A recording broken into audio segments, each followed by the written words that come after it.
ನಮಸ್ತೆ ಫ್ರೆಂಡ್ಸ್, ಲತಾ ಅಡುಗೆ ಚಾನಲ್ಗೆ ನಿಮಗೆಲ್ಲರಿಗೂ ಸ್ವಾಗತ. ನಾನಿವತ್ತು ಬೆಲ್ಲದ ಜಾಮೂನನ್ನು ಮಾಡಿದ್ದೀನಿ. ಇದನ್ನು ಮಾಡೋದು ಹೇಗೆ ಅಂತ ಹೇಳಿ ನೋಡ್ಕೊಂಬರೋಣ. ನೀವಿನ್ನೂ ನಮ್ಮ ಚಾನಲ್ಗೆ ಸಬ್ಸ್ಕ್ರೈಬ್ ಆಗಿಲ್ಲ ಅಂತ ಹೇಳಿದ್ರೆ ಸಬ್ಸ್ಕ್ರೈಬ್ ಆಗಿ, ವಿಡಿಯೋನ ಲೈಕ್ ಮಾಡಿ, ಶೇರ್ ಮಾಡಿ, ಹಾಗೆ ಕಮೆಂಟ್ಸ್ ಮಾಡಿ. ಬೆಲ್ಲದ ಜಾಮೂನನ್ನು ಮಾಡ್ಕೊಳ್ಳೋದಕ್ಕೆ ನಾನಿಲ್ಲಿ ಮೊದಲಿಗೆ ಒಂದು ಸ್ವಲ್ಪ ಬೆಲ್ಲನ ತೊಗೊಂಡಿದ್ದೀನಿ. ಬೆಲ್ಲನ ಕರಗಿಸ್ಕೊಳ್ಳೋದಕ್ಕೆ ನೀರನ್ನು ಹಾಕ್ಕೊಳ್ತಾ ಇದ್ದೀನಿ. ನಮಗೆ ಬೆಲ್ಲ ಕರಗಿದ್ರೆ ಸಾಕು, ಎಳೆ ಪಾಕ ಆ ಥರ ಬರೋ ಅವಶ್ಯಕತೆ ಏನಿಲ್ಲ. ಈ ರೀತಿ ಬೆಲ್ಲದಿಂದ ಜಾಮೂನನ್ನು ಮಾಡ್ಕೊಳ್ಳೋದ್ರಿಂದ ಶುಗರ್ ಇರೋರು ಸಹ ಜಾಮೂನನ್ನು ತಿನ್ಬೋದು. ಹಾಗೆಯೇ ಬೆಲ್ಲ ಆರೋಗ್ಯಕ್ಕೂ ಕೂಡ ಒಳ್ಳೆಯದು. ಇವಾಗ ಬೆಲ್ಲ ಎಲ್ಲ ಚೆನ್ನಾಗಿ ಕರಗಿದೆ, ನೀರು ಕುದೀತಾ ಇದೆ. ಇವಾಗ ಒಂದು 10 ನಿಮಿಷ ಇದನ್ನು ಚೆನ್ನಾಗಿ ಕುದಿಸ್ಕೊಳ್ತೀನಿ.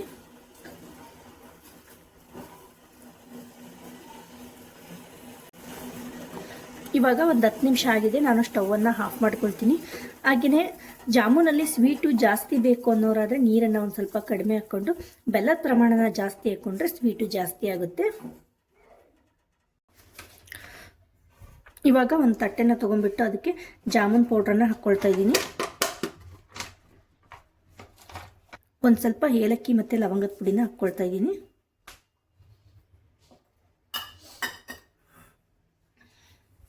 ಏಲಕ್ಕಿ ಮತ್ತು ಲವಂಗದ ಪುಡಿನ ಹಾಕ್ಕೊಂಡ್ಮೇಲೆ ಒಂದ್ಸರಿ ಡ್ರೈ ಮಿಕ್ಸ್ ಮಾಡ್ಕೊಳ್ಳಿ.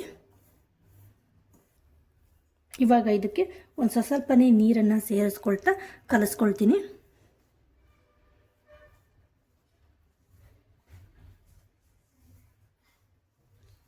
ಜಾಮೂನ್ ಮಾಡೋದಕ್ಕೆ ಹಿಟ್ಟನ್ನು ನಾದ್ಕೊಂಡು ಕಲಿಸ್ಕೊಳ್ಳೋದಕ್ಕೆ ಹೋಗಬೇಡಿ.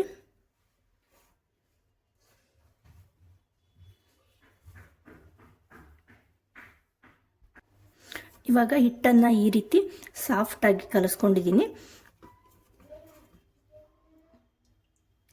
ಕೈಗೆ ಎಣ್ಣೆ ಅಥವಾ ತುಪ್ಪನ ಹಚ್ಕೊಂಡ್ಬಿಟ್ಟು ನಿಮಗೆ ಜಾಮೂನು ರೌಂಡಾಗಿ ಬೇಕಂದರೆ ರೌಂಡಾಗಿ, ನಿಮಗೆ ಯಾವ ಸೈಜಲ್ಲಿ ಬೇಕಲ್ಲ ಆ ಸೈಜಲ್ಲಿ ಮಾಡ್ಕೊಳ್ಳಿ. ನಾನು ಸ್ವಲ್ಪ ಡಿಫ್ರೆಂಟಾಗಿರಲಿ ಅಂತ ಹೇಳಿಬಿಟ್ಟು ಈ ಥರ ಮಾಡ್ಕೊಳ್ತಾ ಇದ್ದೀನಿ.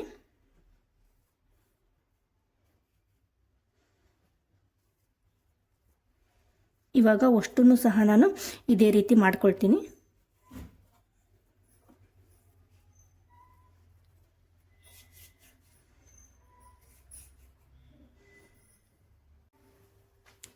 ಇವಾಗ ನಾನು ಅಷ್ಟನ್ನು ಸಹ ಈ ರೀತಿ ಮಾಡಿಬಿಟ್ಟು ಇಟ್ಕೊಂಡಿದ್ದೀನಿ. ಒಂದು ಪ್ಯಾನಿಗೆ ಎಣ್ಣೆನ ಹಾಕ್ಕೊಂಡು ಎಣ್ಣೆ ಕಾಯೋದಕ್ಕೆ ಇಟ್ಕೊಂಡಿದ್ದೀನಿ. ಎಣ್ಣೆ ಚೆನ್ನಾಗಿ ಕಾದಿದೆ. ಎಣ್ಣೆ ಕಾದ್ಮೇಲೆ ನಾವು ಏನು ಮಾಡಿಟ್ಕೊಂಡಿರ್ತೀವಲ್ಲ ಜಾಮೂನನ್ನು ಹಾಕ್ಕೊಳ್ತಾ ಇದ್ದೀನಿ. ಗ್ಯಾಸನ್ನು ಮೀಡಿಯಂ ಫ್ಲೇಮಲ್ಲಿ ಇಟ್ಕೊಳ್ಳಿ.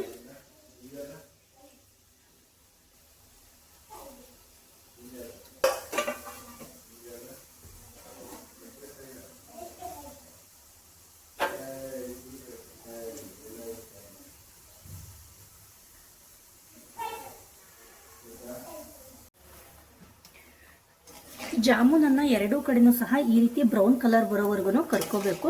ಕೆಲವೊಂದ್ಸರಿ ಜಾಮೂನು ಒಂದು ಸ್ವಲ್ಪ ಕೆಂಪು ಹತ್ತಿದ ತಕ್ಷಣವೇ ತೆಗಿಯೋದಕ್ಕೆ ಹೋಗಬೇಡಿ. ಯಾಕೆಂದರೆ ನಾವು ಒಳಗಡೆ ಏನು ಹಸಿ ಇಟ್ಟು ಹಾಗೇನೆ ಉಳ್ಕೊಡುತ್ತೆ. ಕೆಂಪು ಹತ್ತಿಸಿ ತೆಗಿಯೋದ್ರಿಂದ ಅದಕ್ಕೋಸ್ಕರ ಈ ರೀತಿ ಬ್ರೌನ್ ಕಲರ್ ಬರೋವರೆಗೂ ಕರೆದ್ಬಿಟ್ಟು ಆಮೇಲೆ ತೆಗೀರಿ. ಇವಾಗ ನಾವು ಆವಾಗಲೇ ಏನು ಬೆಲ್ಲದ ಪಾಕನ ಮಾಡಿ ಇಟ್ಕೊಂಡಿದ್ವಲ್ಲ ಆ ಪಾಕದೊಳಗಡೆ ಜಾಮೂನನ್ನು ಹಾಕ್ಕೊಳ್ತಾ ಇದ್ದೀನಿ.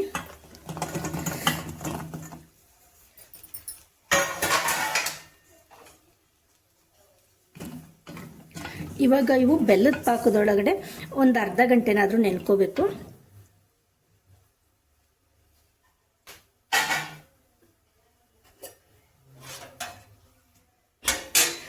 ಜಾಮೂನ್ ಹಿಟ್ಟನ್ನು ಕಲಸುವಾಗ ಒಂದು ಸ್ವಲ್ಪ ಏಲಕ್ಕಿ ಮತ್ತು ಲವಂಗದ ಪುಡಿನ ಹಾಕ್ಕೊಂಡಿದ್ದೆ. ಇವಾಗ ಇನ್ನೊಂದು ಸ್ವಲ್ಪ ಏಲಕ್ಕಿ ಮತ್ತು ಲವಂಗದ ಪುಡಿನ ಹಾಕ್ಕೊಳ್ತಾ ಇದ್ದೀನಿ. ಇವಾಗ ಜಾಮೂನನ್ನು ಪಾಕದಲ್ಲಿ ನೆನ್ಕೊಳ್ಳೋದಕ್ಕೆ ಬಿಡ್ತೀನಿ. ಇವಾಗ ಒಂದು ಅರ್ಧ ಗಂಟೆ ಆಗಿದೆ. ನಮಗೆ ಬೆಲ್ಲದ ನೀರೆಲ್ಲ ಹೋಗಿ ಜಾಮೂನೆಲ್ಲ ಚೆನ್ನಾಗಿ ಹಾಳ್ಕೊಂಡಿದೆ. ಇವಾಗ ನಮಗೆ ಜಾಮೂನು ರೆಡಿಯಾಗಿದೆ.